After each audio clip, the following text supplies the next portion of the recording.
Mummy mummy हे बघ माझा रिझल्ट. हो हो खूप चांगला आहे. मी नंतर बघूया. अरे तू मम्मी अरे हे बघू. तू माझा रिझल्ट बघते? नाही ग फोटो काढते. नंतर लागलं. मम्मी तू मला शिकवलंच नाही. मोबाईलमध्येच फोन कर.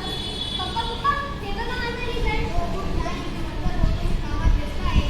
पप्पा पण नेहमी मोबाईलमध्ये फोन करतात. मम्मी पण नेहमी फोन करत असते.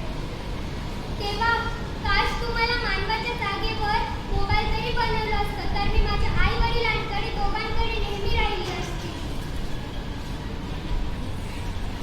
अगं कीर्तिका तू काय रडत आहे? तुला काय झालं? तुझ्या जगातलं पहिली आली. तुला तर आनंदी राहायला पाहिजे ना. अरे माझ्या मम्मी आणि पप्पा दोघांनी माझा रिझल्ट पाहिला नाही आणि माझ्या मम्मीने तर माझा फोटो काढला आणि स्टेटसला लावला. तुला माहिती का माझ्या आई वडिलांनी माझा रिझल्ट पण पाहिला.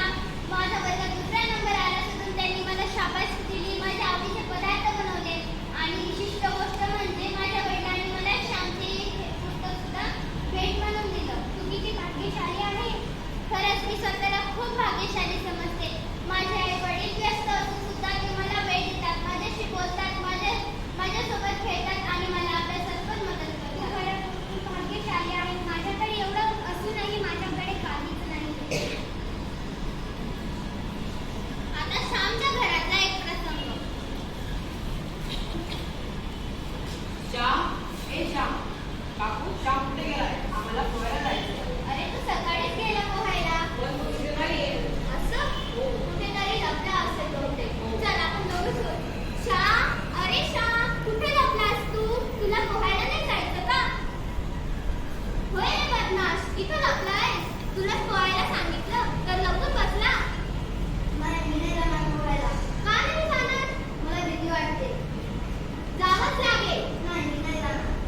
नाही जाणार तर मी तुला मारेन. नाही मी नाही जाणार. जा म्हटलं ना. जातो मी.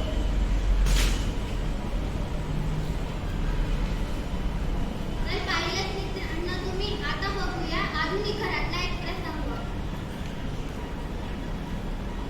अरे हे काय कृतिकाच्या क्लासला वेळ झाला.